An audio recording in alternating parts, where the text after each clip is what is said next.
Hermanos, hermanas, Dios los bendiga. En esta oportunidad quiero llegar a ustedes con una enseñanza sobre la carta a los romanos. ¿Y por qué elijo llegar a la carta a los romanos? Básicamente llego con esta enseñanza porque muchas veces se hacen lecturas o se hacen interpretaciones de la carta a los romanos que están descontextualizadas. ¿Y qué quiere decir eso? Que la palabra de Dios, si no se contextualiza, muchas veces corre el riesgo de transformarse en una interpretación arbitraria. Por decirlo de otra manera, le hago decir a la palabra de Dios lo que yo pienso, lo que yo creo, y no lo que en realidad, en este caso Pablo, quiso anunciar y decir a esta comunidad de Roma. El estudio bíblico, la enseñanza de hoy que les quiero dar, no es algo caprichoso, sino que procedí a estudiar de distintos autores y de distintos biblistas que han profundizado mucho sobre este tema. Comencemos hablando qué es la carta a los romanos. La carta a los romanos es una carta que Pablo escribe a una comunidad, que es la comunidad de Roma, la cual él no fundó, pero en la cual piensa ir a predicar porque va a llegar hasta allí en calidad de prisionero para ser juzgado por el César. La comunidad no lo conoce y por lo tanto él siente como la necesidad de presentar cuál es su evangelio de salvación, o sea, lo que Pablo llama el evangelio de salvación, y está apuntado, hace Pablo en esta carta una gran síntesis de su forma de pensar, de mirar, su proclamación de la buena noticia de Jesús, que es un evangelio ante todo de salvación, de perdón y de misericordia. Claro, viendo todo esto, uno puede pensar que los capítulos 1 y 2 no parecen de mucha misericordia, sino que parecen muy fuertes. Yo les recomiendo leer el capítulo 1 y 2, y van a descubrir que realmente muchos biblistas han dado en llamar esto, todos están bajo la ira de Dios. Pero ¿cuál es el sentido? Cuando Pablo dice en el capítulo 1, versículo 16, dice: yo no me avergüenzo de la buena noticia, que es una fuerza divina de salvación para que todo el que cree, primero para el judío, después para el griego. Esta buena noticia nos manifiesta la justicia de Dios, que Él libera exclusivamente por la fe. O sea, ¿cuál es la centralidad de Pablo? Exponer una buena noticia, que todo aquel que cree, se apropia por la fe de esa buena noticia, es salvo. Pero bien, comienza en el versículo 19 hablando de una humanidad culpable. Pablo parece como impaciente en presentar su evangelio a los romanos y escribe desde Corinto. Nos podríamos pensar qué significa esto. Él comienza hablando de la ira de Dios, pero la ira de Dios no es hacer una lista de pecados. Yo tengo la percepción, la experiencia de ver hermanos sacerdotes y pastores, etcétera, etcétera, laicos, predicadores, que usan estos textos como para condenar y hacer juicios morales, cuando Pablo no está haciendo juicios morales. Fundamentalmente lo que quiere presentar es primero la humanidad bajo el pecado y después los judíos bajo el pecado. Resumiendo, capítulos 1 y 2 es todos estamos bajo la ira de Dios. Pablo comienza presentando la otra cara del evangelio. Para Pablo, anunciar es también denunciar. El evangelio revela la justicia salvadora de Dios y también manifiesta una actitud contra todo lo que vaya en oposición a Dios. Por eso Pablo habla de la ira de Dios. Por eso que Pablo va a tomar imágenes del Antiguo Testamento que como si presentara un Dios que está enojado, un Dios que está airado contra todos los hombres y mujeres de toda clase.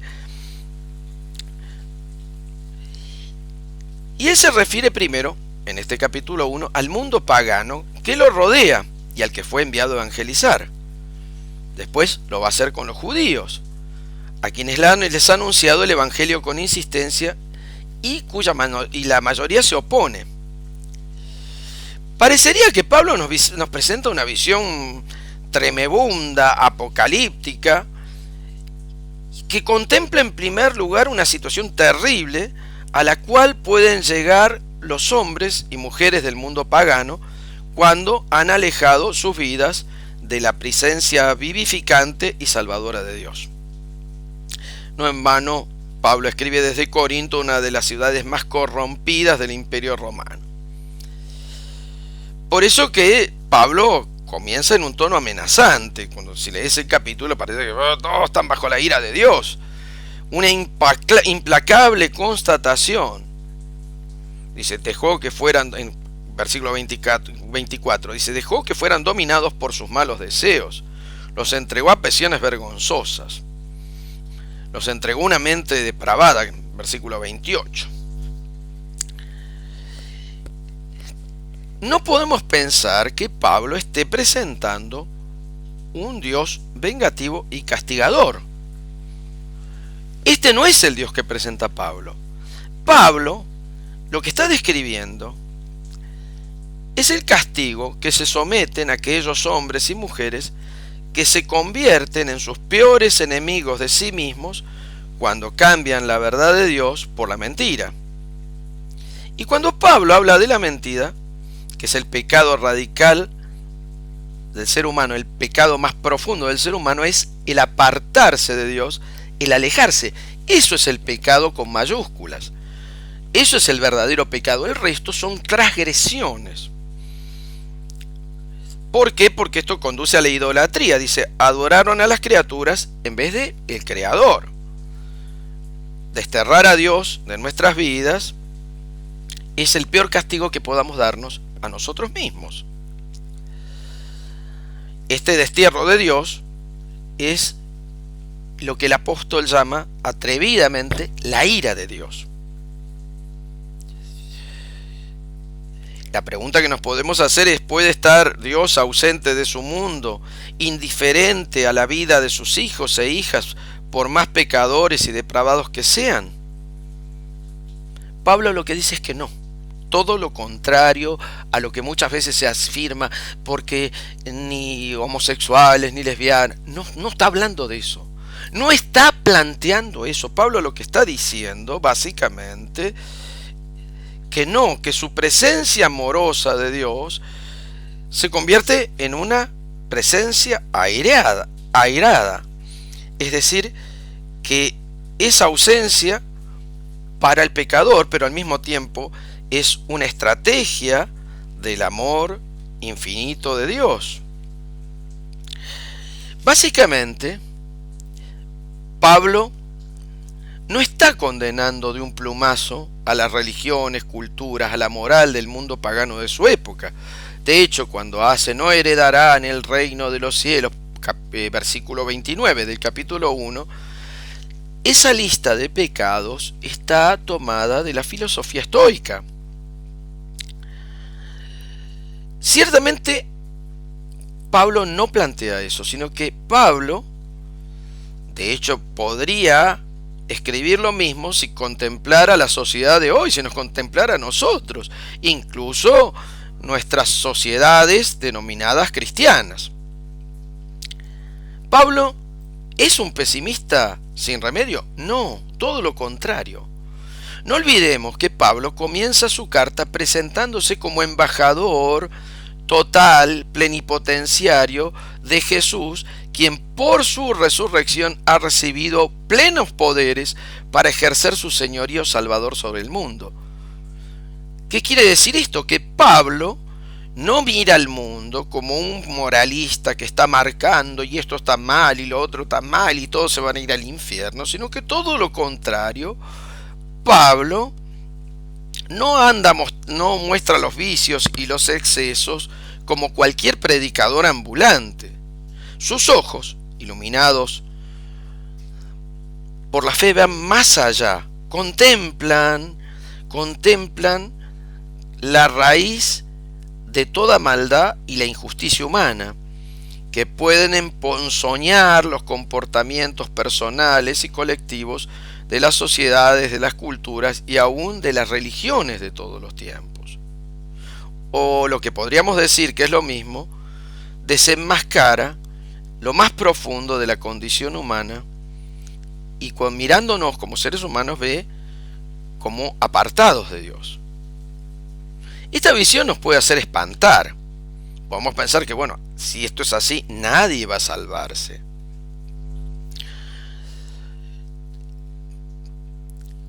Este catálogo de pecados no quiere ser una lista de gente a la cual haya que rechazar y negarles la salvación, hecho frente al cual no tenemos derecho ninguno de nosotros, ministro, pastor, sacerdote o lo que fuera. No olvidemos que estamos en la introducción de ese evangelio de salvación, que es el tema de la carta. A Pablo no le interesa hacer una descripción de pecados y de listas con la cual condenar a hombres, mujeres, sino que en todo caso, esta presentación del evangelio de la ira no puede entenderse separadamente de ese poderoso anuncio y desconcertante anuncio de salvación del que Pablo es mensajero y embajador.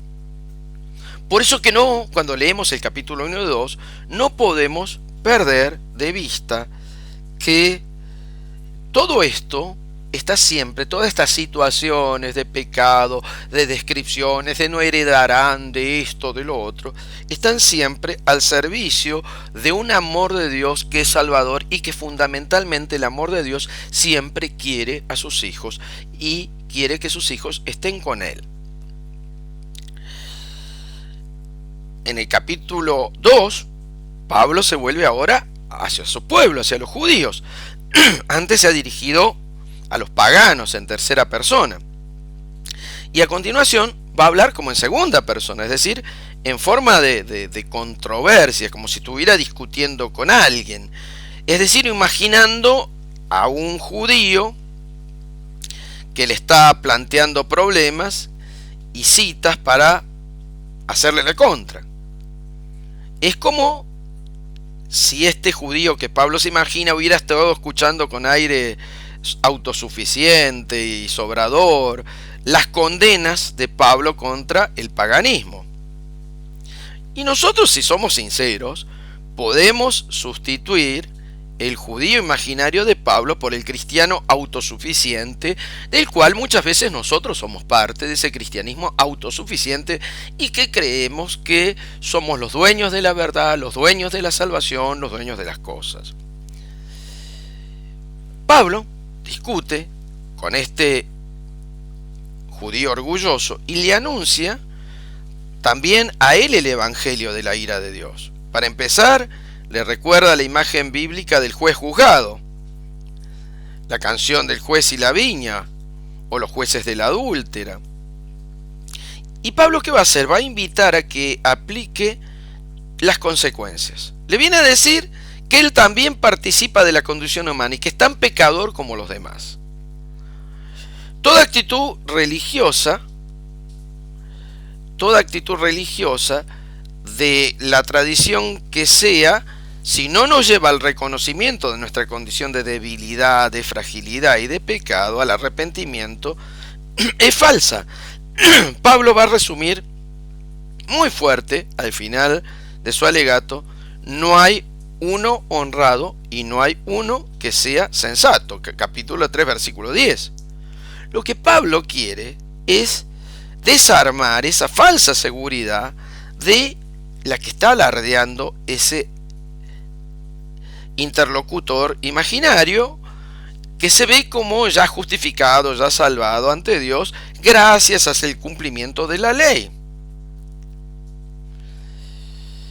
Tendríamos que preguntarnos si Pablo está hablando de una característica del judaísmo de su tiempo. Pero Pablo lo que intenta es llevar a este sujeto imaginario, a este judío imaginario, es a reconocer que no goza del privilegio ni de ventaja, ni ventaja alguna a la hora del juicio de Dios, pues cada uno será juzgado, pagano o judío, según sus obras. Al fin de cuentas, la ley de la que tantos hablan los judíos la lleva también grabada todo ser humano, sea cual sea su religión, en la conciencia, que funciona como la ley, como sagrario interior del hombre. Por eso que lo que Pablo intenta es poner en pie de igualdad al judío y al pagano. Ese juicio de Dios ya está en marcha por medio de Jesús. ¿Por qué? Porque llega la buena noticia. Esa buena noticia va a, de alguna manera, a partir de estas cosas, a invitarnos a aceptar esa buena noticia desde el Evangelio de Jesús. Solamente desde el convencimiento de esa realidad de pecadores nos podemos abrir a la salvación. Que no significa golpearnos el pecho, decir soy una porquería, soy una basura. No, no es eso. Es reconocer que no puedo ser perfecto y por lo tanto no puedo ser juez de mi hermano, juez de los demás, juez de la vida del otro. ¿Qué significa esto? Que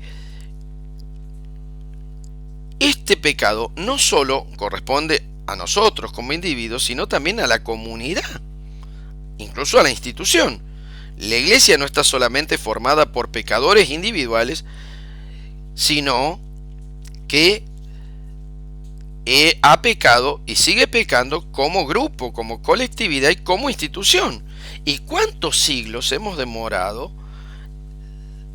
en reconocer pública y oficialmente nuestros pecados contra otras razas, otras religiones y otros pueblos?